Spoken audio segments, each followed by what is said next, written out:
Hola viewers, a propósito del tema pues coyuntural de momento de Hidroituango, he querido hacer en esta breve presentación con el ánimo de ilustrar mediante un ejemplo sobre la importancia de la transición energética que viene dándose en el mundo por razones económicas, sociales y por la naturaleza, entendiéndose esta como el conjunto de todo lo que existe y que está determinado y armonizado en sus propias leyes. Antes que nada pues quiero manifestar mi voz de apoyo y solidaridad con las víctimas y comunidades afectadas por Hidroituango. Debe ser pues muy difícil vivir en relativa calma en tu pueblo, en tu comunidad, en tu hogar, y que de repente la vida de estas personas se haya tornado en una situación de zozobra como la que están viviendo actualmente. Bien, antes de abordar pues un ejemplo que les traigo, me gustaría traer a colación este artículo de hace unos meses en el que el BID firmó un convenio de cooperación técnica con empresas públicas de Medellín para el financiamiento de los estudios de estructuración financiera, técnica, económica y ambiental del proyecto hidroeléctrico. Dicho convenio fue aprobado en el 2012 y el presupuesto fue de $2 millones, el cual tenía como objetivo definir la estrategia de financiación que adaptaría EPM, revisar los diseños de las obras civiles, identificar los riesgos, realizar un análisis de contingencias y evaluar los elementos económicos del proyecto. Además, y no menos importante, se realizaría un análisis del cumplimiento social y ambiental de la obra a los requerimientos del Banco Interamericano de Desarrollo. En el marco de ese último compromiso, EPM presentó en septiembre de 2016 un estudio sobre la calidad del agua del río Cauca y la modelación de la calidad del agua del futuro embalse.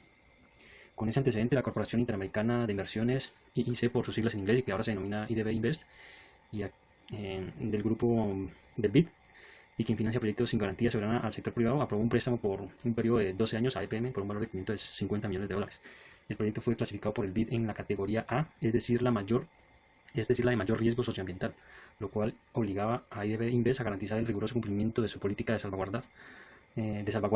sociales y ambientales. Sin embargo, la situación que denunciaron en su momento las comunidades era de alta complejidad, ya que se han generado en ese entonces se generaron las afectaciones a los derechos humanos por el desplazamiento de la población e impacto medioambiental, por lo cual no se entiende bien cómo es que el Banco Interamericano de Desarrollo asegura el cumplimiento de sus estándares. Bien, ahora sí entrando pues al ejemplo, los siguientes son los datos o las cifras más bien del proyecto. La inversión hasta el momento es de 8,3 billones de pesos, de 12 billones que se tienen presupuestados invertir en el proyecto. La potencia a instalar es de 2.400 megavatios. Se espera que la población beneficiaria sea de 8 millones de personas. Se estima que la energía anual sea de 17.870 gigavatios hora. Las emisiones de gases de efecto invernadero son de 3.216.632 toneladas de CO2 para la hidroeléctrica. Con la inversión realizada en Hidroituango, actualmente hubiese sido posible instalar cerca de 2 millones de kits de 1,4 kilovatios pico en paneles solares en hogares, los cuales generarían 3.112 gigavatios hora de energía anual y beneficiarían a una población de más de 7,5 millones de personas, es decir, muy cercana a la población que beneficia Hidroituango. Los datos, con los datos pues, que vemos ahí en el recuadro amarillo, con esos datos de generación.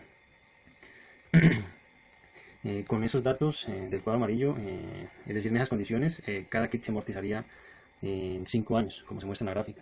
Las emisiones de gases de efecto invernadero son de 3.216.632 toneladas de CO2 para la hidroeléctrica, frente a 149.396 toneladas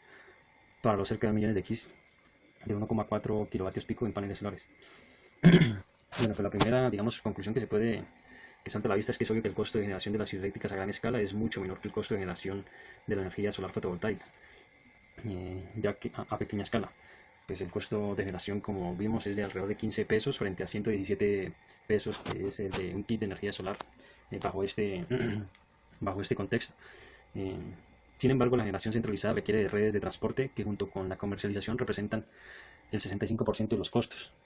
Esto hablando de la tarifa final que pagan los usuarios. Ese 65% o incluso más, es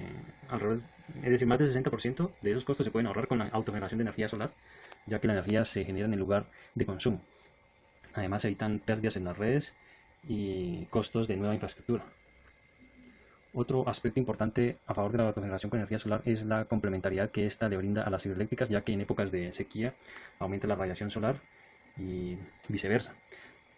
En este trabajo de maestría se documentan ampliamente los resultados del análisis de complementariedad de algunas plantas hidroeléctricas y el recurso solar y eólico en Colombia. El trabajo recomienda ampliar la recolección de datos para mejorar los pronósticos y en sus conclusiones determina que el marco regulatorio actual del cargo por confiabilidad no incentiva las inversiones en activos de generación basados en energías renovables, debido a que las metodologías de cálculo propuestas tienden a subestimar la energía firme de las tecnologías de energías renovables, utilizadas en la generación de energías renovables, con energías renovables. Como resultado de ello, las ventajas de la complementariedad y la diversidad de los recursos renovables aún no han sido valoradas por el mercado energético colombiano. Deberían considerarse en las futuras discusiones en materia regulatoria cargos por diversidad o cargos por complementariedad para plantas solares o eólicas, con el fin de mejorar la capacidad de regulación estacional y las centrales hidroeléctricas con embalses, equilibrando al mismo tiempo fluctuaciones del sistema en el largo plazo. Para finalizar, vale la pena mencionar que los costos ambientales y sociales no fueron tenidos en cuenta durante este ejercicio, al igual que la infraestructura necesaria para el transporte y distribución, que es ahí donde la generación distribuida a pequeña escala con energía solar tiene sus ventajas,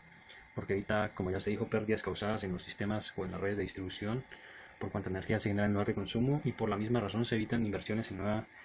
infraestructura de transporte. Además, es habitual que en megaproyectos como las hidroeléctricas a gran escala se ignoren o no se cuantifiquen los efectos reales que dichas megahoras tienen sobre las comunidades y sobre los ecosistemas del área de influencia del proyecto, por lo que la gran mayoría de las veces la naturaleza y poblaciones afectadas no son debidamente reparadas. Lo sucedido en los últimos meses con el derrame de petróleo en Barranca Bermeja y Hidroituango, sumado al cambio climático, resulta en un claro llamado, a mi manera de ver, para que reflexionemos y hagamos conciencia sobre el uso responsable y sostenible de los recursos naturales.